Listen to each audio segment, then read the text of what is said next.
বেহাল কালভার্ট দ্রুত সংস্কারের দাবিতে জাতীয় সড়ক অবরোধ করে বিক্ষোভ দেখালেন। ঘটনায় ব্যাপক চাঞ্চল্য ছড়ালো। শুক্রবার বেলা 11:30 নাগাদ ঘটনাটি ঘটেছে গঙ্গারামপুর থানার ঠ্যাঙ্গাপাড়ায়। জানা গিয়েছে, গঙ্গারামপুর থানার ঠ্যাঙ্গাপাড়া থেকে তিলনা যাবার রাস্তার মাঝে কোরিয়াল এলাকায় রয়েছে একটি কালভার্ট। প্রতিদিন রাস্তাটি দিয়ে অসংখ্য যানবাহন চলাচল করে থাকে। অভিযোগ, দীর্ঘদিন ধরে কালভার্টটি বেহাল হয়ে পড়েছে, ফলে মাঝে মধ্যে দুর্ঘটনায় পড়ছেন পথচারীরা। বৃহস্পতিবার রাতে বেহাল কালভার্টে যাত্রী বোঝাই টোটো উল্টে যায়। ঘটনায় জখম হন 4 ব্যক্তি। স্থানীয় মানুষজন আহতদের উদ্ধার করে গঙ্গারামপুর সুপার স্পেশালিটি হাসপাতালে নিয়ে আসে। সেখানে তাদের চিকিৎসা চলছে। ঘটনার পর থেকে ক্ষোভে ফুঁসতে শুরু করে স্থানীয় মানুষজন। শুক্রবার বেলা 11:30 বাজতে কয়েক গ্রামের মানুষজন একত্রিত হয়ে ঠ্যাঙ্গাপাড়ায় 512 নম্বর জাতীয় সড়ক অবরোধ করে বিক্ষোভে ফেটে পড়েন। ঘটনায় ব্যাপক চাঞ্চল্যের সৃষ্টি হয়। প্রায় 30 মিনিট অবরোধ চলায় ব্যাপক যানজটের সৃষ্টি হয়। খবর পেয়ে গঙ্গারামপুর থানা ও ট্রাফিক পুলিশ ঘটনাস্থলে পৌঁছে পরিস্থিতি স্বাভাবিক করে। ঘটনার পর থেকে কোরিয়াল এলাকায় বাঁশ বেঁধে যান চলাচল বন্ধ করে দিয়েছে। বাজার করতে তারপরে বাড়ি যাওয়ার সময় তখন কালভেট থেকে পড়ে যায় টোটো দিয়ে। কোনখানে পড়ে যায়? এই যে কালভেটের ওইখানে ওই যে ব্রিজটা আছে, ওখানে ব্রিজটার মধ্যে। কেন কালভার্টটা কি খারাপ? খারাপ, একদম খারাপ। আপনি চলেন দেখেন। তোমরা কি চাইছো কি এখন? আমরা চাচ্ছি যেন এই ব্রিজটা যেন ভালো মতন হোক, আর যদি ভালো মতন যদি দীর্ঘদিন ধরে খারাপ, আর এই ব্রিজটা যেন তাড়াতাড়ি যেন হতে না।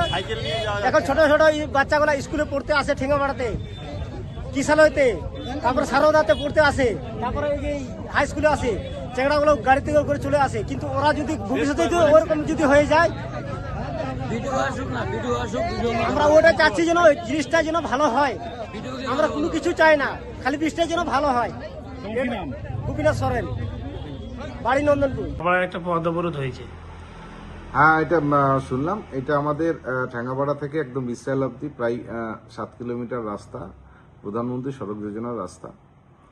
এটা দীর্ঘদিন ধরে একটু বেহাল অবস্থায় রয়েছে, এবং যেহেতু প্রধানমন্ত্রী সড়ক যোজনার অনেক টাকাই এখনো রাজ্য সরকারকে দেওয়া হচ্ছে না, সেই জন্য এই কাজগুলো করাও হচ্ছে না, এবং এই কাজগুলোর রাস্তাগুলোর অবস্থা খুব খারাপ হয়ে আছে। একটা কালভার্ট রয়েছে, দীর্ঘদিন ধরে আমরা জানিয়েছি, যেহেতু এটা প্রধানমন্ত্রী সড়ক যোজনার রাস্তা, আমরা অলরেডি জেলা পরিষদেও একটা স্কিম দিয়েছি, সেখানে একটা ছোট কালভার্টের জন্য, রিপেয়ারিংয়ের জন্য।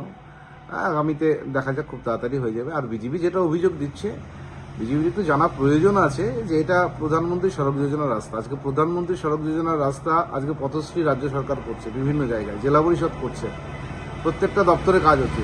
শুধুমাত্র প্রধানমন্ত্রী সড়ক যোজনার রাস্তার কাজগুলোর টাকা অ্যালটমেন্ট বন্ধ করে রেখেছে কেন্দ্র।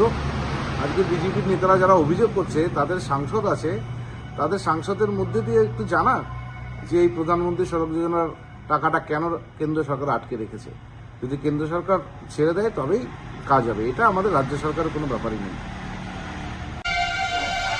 দেখুন, যেটা শুনতে পেলাম যে ভাঙা রাস্তা, দীর্ঘদিনের মানুষের দাবি ছিল রাস্তাটা ওই জায়গায় ভাঙা, সেটা সংস্কার হোক, কিন্তু তৃণমূল এবং প্রশাসনের উদাসীনতায় সেই রাস্তার সংস্কার হয়নি। গতকাল সেখানে ভয়াবহ দুর্ঘটনা ঘটেছে, আর এই পরিপ্রেক্ষিতে স্থানীয় মানুষ সেখানে একটা অবরোধ করেছে, রাস্তা অবরোধ করেছে।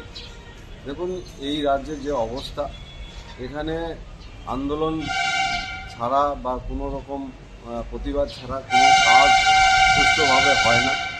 তৃণমূলের অপশাসনে মানুষ এই রাজ্যের বিভিন্ন পরিষেবা থেকে বঞ্চিত। রাস্তাঘাট থেকে শুরু করে সর্বক্ষেত্রেই আর ভগ্নদশা।